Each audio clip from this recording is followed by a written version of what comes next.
साथियों नमस्कार, जोहार। जीटी रोड लाइव में आपका स्वागत है और मैं हूं अभिषेक सिंह। साथियों, उलझने बढ़ती जा रही है। बात इंडिया फोल्डर की करें, बात एनडीए फोल्डर की करें, और अब तो मुकाबला त्रिकोणीय होता भी नजर आ रहा है। आप देखेंगे कि परेशानियों का सबब भी बढ़ रहा है और साथ ही साथ उलझने भी बढ़ती जा रही है। बात कर रहा हूं साथियों मैं घाटशिला उपचुनाव की, घाटशिला विधानसभा सीट की। समय के साथ जैसे जैसे चुनाव की तारीखें नज़दीक आ रही है, राजनीतिक खींचातान और दांव-पेच बढ़ता जा रहा है। अब आप देखिए ना, इंडिया फोल्डर से ये सीट तय है कि झामुमो लड़ेगा, लेकिन अब तक साहब औपचारिक घोषणा तक नहीं हुई है। ये वही झामुमो है और ये वही स्थिति है जब दो उपचुनाव इससे पहले इस सरकार में हो चुके हैं और उपचुनाव के पहले ही परिवार के किसी सदस्य को मंत्री तक बना दिया जाता था, उसके बाद चुनाव लड़ते थे। लेकिन इस बार ये उलटफेर क्यों है? चर्चा ये भी है और खबरें ये भी है कि सोमेश सोरेन ने नामांकन पत्र तक खरीद लिया है, लेकिन पार्टी की ओर से अब तक औपचारिक घोषणा नहीं हुई है। वहीं दूसरी तरफ आप देखिए कि चंपईदा पूरे घाटशिला विधानसभा क्षेत्र में अकेले भाजपा का परचम फहराए हैं और घूम रहे हैं और प्रचार कर रहे हैं। इस मामले को टाइगर जयराम महतो ने भी त्रिकोणीय बना दिया है, क्योंकि जब से उन्होंने इस बात का औपचारिक घोषणा की है कि अब जेएलकेएम भी इस चुनाव में अपने दाव आजमाएगी, वैसे वैसे सियासी पारा और चढ़ गया है। अब आप देखिए, ये तो तय है कि दो टाइगरों की भिड़ंत इस उपचुनाव में आपको देखने की मिलेगी। तो इन तमाम मुद्दों पर चर्चा करने के लिए आप फ्रेम में देख रहे हैं हमारे वरिष्ठ पत्रकार सहरोज कंवर जी हैं। आइए इनसे ही चर्चा करते हैं। सहरोज जी, क्या लग रहा है, ये जो चुनावी पारा दिन पर दिन चढ़ता जा रहा है, मामला त्रिकोणीय होता जा रहा है, इसको किस नजरिए से देख रहे हैं आप?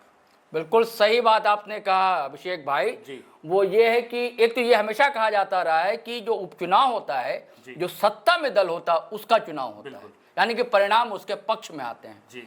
और आपने जो इशारे में बातें कही, आपने हफीजुल हसन को याद किया, आपने बेबी देवी को याद किया कि देखिए हाजी हुसैन अंसारी कोरोना काल में लील लिए गए, है ना। उसके बाद हफीजुल हसन मंत्री बनाए जाते हैं, शपथ दिलवाई जाती है, तब फिर उपचुनाव होता है। उसका तो वैसे ही जगन्नाथ महतो, वो भी शिक्षा मंत्री थे, उनका असामयिक मौत होती है कोरोना पीरियड में ही। बेबी देवी को पहले मंत्री बनाया जाता है, शपथ दिलवाई जाती है, तब उपचुनाव होता है, टिकट दी जाती है। लेकिन यहाँ मतलब एक मुहावरा ना कि फेफड़ी फूली हुई है, मतलब ये हाल है सत्ताधारी दल का भी। वो दल जो कि 56 इंची सीना यानी कि 56 सीटों के साथ सत्ता में दाखिल है, सरकार चला रहा है। अब तक कहा जा रहा था कि भैया भाजपा की कहानी खत्म, जेएलकेएम की कहानी खत्म, अब तो जेएमएम का ही पर्चा झारखंड में लहराएगा। लेकिन घाटशिला ने सबको घाट घाट का पानी पिला दिया है। अब देखिए चंपई सोरेन जो टाइगर कोल्हान कहे जाते थे, है ना, हालांकि टाइटफिस हो गए थे विधानसभा चुनाव के समय, क्योंकि ऐसी पार्टी को दगा दिया था जनता, देखी थी, जिसने मुख्यमंत्री आपको बनाया और कर क्या लिया, सिर्फ एक सीट अपने बेटे को भी नहीं जितवा पाए थे। तो अब कोशिश में करनी, उस बार बेटा नहीं जीता, इस बार बेटा जीत जाए। पिछले वीडियो में आपने और हमारे पॉलिटिकल एडिटर शैलेंद्र जी ने चर्चा भी की कि भैया भाजपा ही इनको पूछ नहीं रही है, बैठकें होती है तो नदारद रहते हैं। अभी बूथ स्तरीय बैठक थी, हाँ, गायब थे। और आप ये भी कह रहे हैं कि अकेले झंडा लहरा रहे हैं, कमल छाप का, चंपई सोरेन। अब बेटा के लिए पसीना एक कर रहे हैं, खून पसीना एक कर रहे हैं, तो ये परेशानी का सबब है। और जो जयराम ने एंट्री किया है, हम लोगों ने एक बनाया भी था कि भैया होश उड़ गए हैं, होश रियली उड़ गए हैं, क्योंकि कुछ ऐसे पत्ते खोलने जा रहे हैं ये टाइगर जयराम। और भाजपा भी इसलिए घोषणा नहीं कर रही है कि आपने बताया कि सोमेश ने पर्चा ले लिया है, हालांकि अखबारी खबर ये कहती है, वो कहते कि नहीं हम अनुमति से लिया है। तो भैया तो डंके की चोट पड़ लेते ना, धूम धड़ाके के साथ जाते पर्चा लेने, भीड़ लेकर जाते आप, है ना, झंडा टंटा लेकर आप जाते, बैंड बाजा के साथ जाते, नामांकन कराने जा रहे हैं तो होता है कि नहीं ऐसा? ये तो हुआ नहीं। अब उसको भी लग रहा है कि कहीं अम्मा को तो टिकट नहीं मिल जाएगी। सूरजमणि स्वर्गीय रामदास सोरेन की पत्नी, तो भाजपा भी इसमें है, मुगालते में तो नहीं कहिए।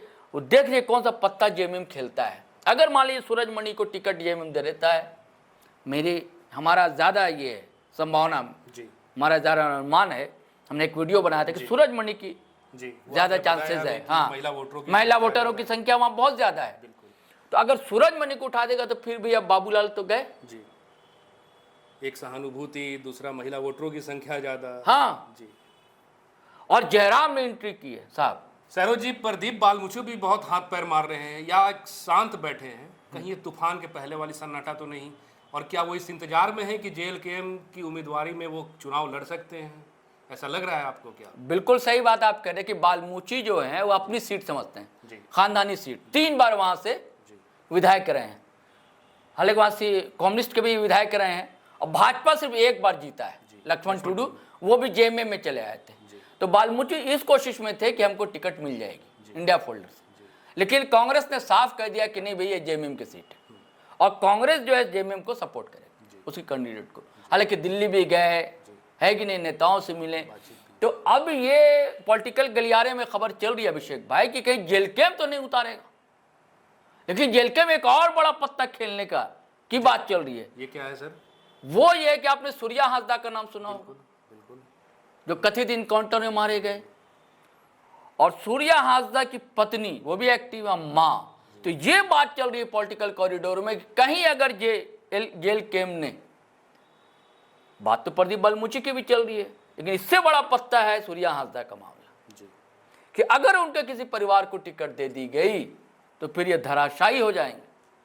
और इसके पीछे एक और कारण आपको बता रहा हूं कि आप अभी देख रहे हैं कुर्मी, महतो, आदिवासी, ये जो विवाद चला है, जी बिल्कुल, कुछ तो नाराजगी है। जी तो आदिवासी वोटर थोड़ा तो छिटका होगा वहां बिल्कुल। JLKM से ये आवाज भी बार बार उठती रही है ना कि जी। सरकार के 28 विधायक हैं जी। आदिवासी क्षेत्र से। हाँ, कोई नहीं लेकिन बोलता है, कोई बोल नहीं रहा है, कोई बोल नहीं रहा, तो नाराजगी होगी ना? नाराजगी है। जी और नहीं, इनसे भी नाराजगी थोड़ी है, लोग कह रहे हैं कि JLKM से जी। कि ये कुर्मी बात कर रहे थे। हाँ, ये भी एक बात है। तो अगर ये आदिवासी को टिकट देते हैं, हालांकि रामदास सोरेन के कैंडिडेट वो भी आदिवासी थे, लेकिन सोनिया हासदा हॉट केक मामला था, कितना हंगामा हुआ था आपको पता ही। और आजकल सब चुप हैं जो बोलने वाले थे, भाजपा इतना हमलवार हाँ रही है। हमलावर रही। बाबूलाल मरांडी लगातार बोलते रहे, चुप हैं। और आज जितने नेता आप देख रहे हैं, प्रेमचाई मुंडा है, गीता श्री उरांव है, नीचा भगत है, सब बोलते थे सूर्या हासदा, सब चुप हैं। जी।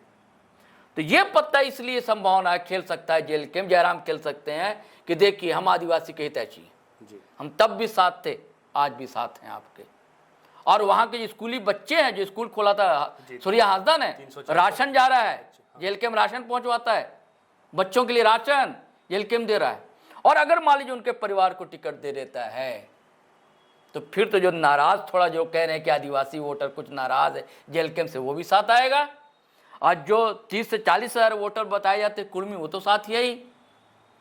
हालांकि आजसू पार्टी जो कि इंडिया का घटक दल है जी।